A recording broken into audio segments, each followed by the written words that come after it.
Hi, so introducing Rick DePaver, who is part of the Yoo-Hoo team, because Rick is what I like to call super coach.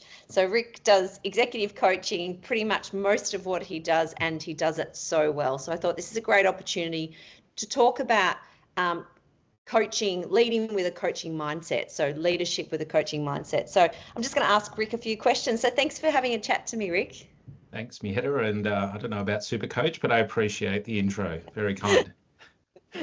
I also call my personal trainer that. So, I have a few super coaches in my life. Okay. Yeah. So Rick, tell us about what you do. Tell us about executive coaching and what you do. Yeah. Well, coaching in a lot of the space where I spend most of my time in coaching is really around creating space for leaders to stop and think. Most individuals who we coach are busy in the day-to-day, and you hear the word busy a lot. And coaching is really just that 1 hour a month to pull someone out of the day-to-day and think about what is it that I'm trying to achieve? What's the impact that I'm trying to have? What's the role that I need to play as a leader in this environment to get the most out of my team? So coaching for me, and executive coaching and leadership in general, can be quite a lonely place. You think you've got all of those people that report to you, great, but you often, well, most leaders I work with, everyone reports to someone. And often there's just things that you don't get a chance to think through. So from a leadership perspective, you might be thinking about it, but you can't always talk straight away to the team that you lead, because you're just trying to think through what is it you're trying to achieve, how you're going about it, what is it that you want to do. And sometimes that coaching space just gives us time to stop, pause, reframe things, get our thinking, I guess, in some sort of order. And then as they hear back the thinking, they go, oh, actually, I do have a plan. I do have an action. I do know how to approach this based on their experience, or based on even just thinking about it from different perspectives. They can recognize there's opportunities to, I guess, move things forward in a way that's going to be productive for them and the team that they lead. Yeah, great. Describe to me how coaching mindset and techniques applies to leadership. How do you connect the dots with that? Yeah. So I love coaching individuals, but even more so, I love it when I hear my coaching clients leading with a coaching mindset. And the reason why I love it is, more often than not, I would work with subject matter experts promoted into leadership. So they know their subject matter expertise really well. And I work with a lot of accountants and lawyers and engineers and IT and academics and lots of different areas where we know the content. But more often than not, when you get to leadership, it's not about you knowing all the answers. It's about creating the environment for the team that you lead. So what I love with a coaching mindset is when leaders lead with a coaching mindset, rather than feeling like they have to go into every conversation knowing the answer, they can actually go into that environment and draw the answers out of the people that they lead. And there's a real advantage to doing that, because one, we might learn something as a leader. We might, I never thought about approaching it that way. But the flow-on effect when someone in their team comes up with the answer is actually then their dedication or their commitment to delivering on the idea is a lot easier to manage beyond that point. So for me, leading with a coaching mindset is actually, how do we draw out the best in others and the people that we lead? And when we do that, leading others becomes a lot easier as well. So I like it when people can not feel the pressure to have the answer, but actually create the environment to draw that out of the people they lead. Yeah, that's awesome. I love that. Have you seen leaders do this well? Tell me about it. Tell me if you've got, can you think of leaders who have led with a coaching mindset well? I can think of an example, and most of the time I think in examples, and obviously coaching is very confidential and we don't share the individuals, but I'll use a very loose example to explain how I've seen this play out for people. And one of these individuals was a CFO, managing into the CEO and the board. And in that environment, they recognized there was a list of things they had to achieve in order to get it done before the next board meeting. And I said, who needs to do what? And he listed all the people in his team, listed the roles that they need to do. And then he said, I reckon that'll take about 6 weeks to get it done before the next board meeting. I said, great. You've got the answers. That's really good. What do you think your team, how would they respond? He goes, what do you mean? I go, well, what would they come up with if you asked them, what do you think we need to get done? Who needs to do what? And how long do you reckon it's going to take? He said, I'm not sure. He said, well, I might give it a try. So anyway, he went to his team and said, you've heard the report back from the board. What do you think we need to do? And his team listed all the same things that he had listed. And then he said, who wants to do what? And they all put their names to the same activities that he had. And then he said, how long do you reckon this will take? And they said, I reckon we could get it done between 2 to 4 weeks. He had said 6 weeks. He goes, oh, okay, great. And then so he came back all excited. The team's on it. They're really moving quickly. I said, what's the difference that you've noticed? And he said, the biggest difference I've noticed is I'm not asking them, where are we up to? They're coming to me, updating me on the progress and the things that, I've got a little bit stuck here, but here are the options that I'm going to approach. Great, run with it. So the dynamic shifted because no longer was it his plan and driving his outcomes. It was they owned it, and the outcome came out in a quicker time frame. But even it's not even about the time frame. It's about their ownership and excitement in delivering something that they took responsibility for. So that's one example out of thousands of hours of coaching. But it's for me, that just highlights the value add that comes when we create the right environment for the teams that we lead. Yeah, that's awesome. What a great story, and makes so much sense, doesn't it? One of the things that, is challenging for leaders and managers is difficult conversations, performance conversations or difficult conversations. How could you approach a difficult conversation with a coaching mindset? More often than not, I think the difficulty in a conversation happens before the conversation. It's the time when we're all up in our own head. We're thinking about what's that conversation going to look like. I'm worried they're going to respond this way. I can see this, and this happening. And if you then take yourself out of that and then think about the person on the other side, they're building their own story as well, thinking, I haven't heard from my manager. I'm worried about this. Something's shifted and I don't know what's happening. So the anxiety on either side starts to build. And more often than not, the hardest part of the conversation is probably the first 5 seconds, first 10 seconds. I've noticed something shifted for you. Something's not the same as it used to be. I wanted to just talk about how you're doing. All of a sudden we open up a conversation where we don't have to direct that conversation, but we can actually guide it and create an environment to talk about whatever that challenge is. So I remember, again, I talk in examples, so I'll give you another one, Mietta, but another one was someone who had to do all the performance conversations, and she said to me, I'm going to start with the easy ones, and I'm going to do the last, the last one will be my hardest one because I'm expecting this, and this. I go, okay, how are you going to approach that conversation? We unpacked it. She talked it through. I said, how's that going to influence all your other conversations, knowing that one's going to be last? She goes, I probably won't enjoy the other conversations, which should be a positive conversation. Okay, how else could you approach it then?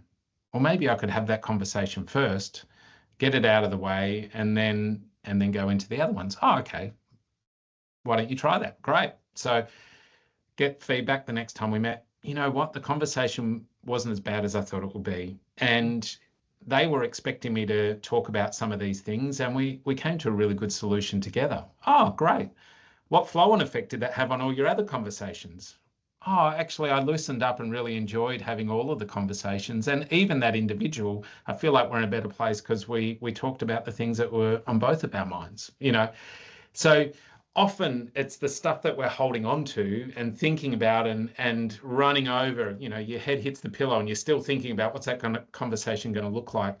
I guess my encouragement through coaching is you're better off going into that conversation and finding out what the real issues are than waiting, because it's in the gap that actually it gets worse. So sometimes just getting in there early and having that conversation is a better outcome, and it allows you to turn up differently for all your other conversations as well.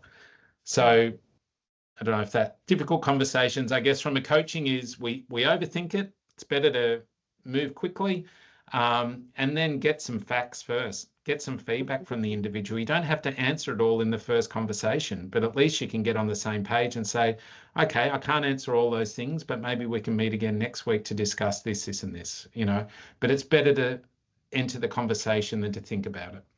Yeah, and I like that about getting the facts. So that means asking the questions. Yeah. I can't Yeah. tell you how often in a coaching conversation I go, oh, what are they thinking? Or what have they said? I don't know. Oh, how would you find that out? I could ask them. Oh, great. Why don't you do that? Um, Now, Rick, I know you coach a lot of leaders and executives, and this concept around leading with a coaching mindset. Tell me about some of the ahas people have around applying this approach. Probably the most common aha is when you're coaching someone, you say, when did you grow the most? Mm, When did you become or learn the most on the job? And they'll say it's when my boss threw me into the deep end. It's when they believed in me and I didn't have that same self-belief. And then I got the opportunity and yeah, I made a couple of mistakes, but I then moved forward. Oh, great. Okay. You keep telling me how busy your team are and you're not sure whether you want to give them that responsibility and you're holding on to all of these things. Um, what if you gave and shared those opportunities with others? Oh, but they're too busy. They've got too much on. I go, oh, okay. You shared with me that you grew the most when you threw people when you were thrown into the deep end. Why don't you want your team to grow? They're like, oh, it's not that I don't want my team to grow. It's actually I feel bad because they've got so much on. But let's remember when we grew the most is when we had the opportunities, when you believed in someone else to do it. And more often than not, when we get to leadership, we think we have to hold everything. We're either paid more or have more responsibility. So we hold on to all of this. And when you coach people on the other side of that, they can often feel left out. They can think, oh, have I done something wrong? Why? I'm skilled in that and they've never asked me to do it. I don't understand why, and it's because we often feel bad on delegating and asking others to do it if they're busy. mm, So probably that leading with a coaching mindset is that how often can we create opportunities for the people that we lead to give them a chance they can say no, they can push back. mm, But often we don't even give them the chance, to be able to say, I've got an opportunity for you. This is what it could look like. Would you be willing to give this a go? They might say, actually, I just don't have capacity. Okay, but know that I believe that you can do it. That is a very powerful coaching tool from a leader. But we often we don't want to put the pressure on, so we back off, which can have a bigger impact than asking them. So mm. I don't know if I've answered your question there, but No, you have. yeah. Yeah, I think you Okay. definitely have. And I love that, even just that statement around I believe in you. I think we all remember those moments in our career when somebody has actually said that to us. So it Yeah. is really powerful, Yeah. but yet so simple. Mm. Yeah. And reframe it. Excellent. What advice would you give to new leaders who want to adopt a coaching mindset from the start of their leadership journey? I think especially this happens for new leaders is because we're new to the role, we Mm, think that we have to do more and mm, own more and take more responsibility. And yes, I agree that we're going to be doing more and adding more, but we often think from the technical rather mm, than from the leadership perspective. So early on adopting that sort of coaching mindset, I think it's such a critical piece in your leadership journey to set the culture early on expectations. So my role here is, yes, you've done the role of the people you're leading. And when you get promoted in the team that you've been a part of and now you're leading, there's often this reluctance to delegate because you think, oh, how can I delegate? I was sitting next to them doing the same job last week and now I'm asking them to do this on my behalf. But I think in an early stages of leadership with a coaching mindset is actually saying, here's the challenge that we face as a team. Here's what we want to deliver on, what we want to achieve. I know that you're best positioned to do this. I would love you to help me get this done. Or, I recognize my skill set's this, but yours might be this. Do you think we could work on this together? Whatever that is, that inviting people into the solution rather than just delegating the activity. So often people get given a role or a job or a project without understanding the full context of where it sits. So I think if we want to lead with a coaching mindset, let's not lose track of giving context. mm, Here's what the next quarter is going to look like. Here's what the next semester is going to look like. Here are some of the key projects we're going to do. here's one that I think you could lead on. Here's an opportunity for us to work together on this, but I want to give you the opportunity to run with it, but we give them the context and help them understand how it fits into the bigger picture. So I think from more often than not, leading from a coaching mindset is not just the delegation of task. It's the how does it fit in? Why do we think we're the right person for it? What are the bits that we don't know that we need help with? Invite people into that. We don't have to prove ourselves as being the expert on everything. If anything, it's easier when we declare it early, going, you know what, I don't have all the answers, but together as a team, I think we could do it. Yeah. Yeah, that's awesome. Are there any particular skills that emerging leaders should focus on to develop that skill of leading with a coaching mindset? I think it's the skill of listening. I think that's the hardest one to do, especially when pressure's on. So we will be in that scenario where all these things are coming at us at once, and we think the quickest solution is just give an answer. To be able to pause for a moment and go, I've got some ideas on how to do it, but before I share mine, I'd love to hear, how would you approach it? And just sit with that for a moment and listen in, and then you might be surprised with what the team comes up with. But in the early days as well, if we get in the habit of giving the answer, all of a sudden we're in this position where people are going to come to you for the answer for everything.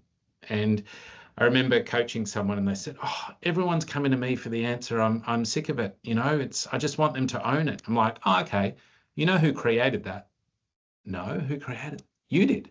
What do you mean? I said, well, you're probably in the busyness just kept giving answers to things. So people thought, the expectation is rather than me making a decision, I'm coming to you for the answer. By setting up the environment that says, I'm happy to hear the challenges, but I'd love to hear some options. How would you approach it? People get in the habit of coming with, here's what I'm facing. I'm thinking of doing this. What do you think? That's a very different conversation to, here's the challenge. What should I do? Or can you tell me the answer? Is a very different way of setting things up. So in the early days of leadership, I think to create an environment where we say, let's share the challenges, but let's come with options and then back them in. Sometimes it might not be the way you would do it, but just say, that's okay. That's a great idea. Let's see how that goes. We're going to manage the expectations. Some of my clients, there's risks attached to that, so you have to be careful. But more often than not, if someone gets a little bit wrong, it's better that they run with it, how they do it, learn from it and adjust, than if we do it our way every time, because that works for that project. But if you multiply that out around all the people that you lead, it's not sustainable.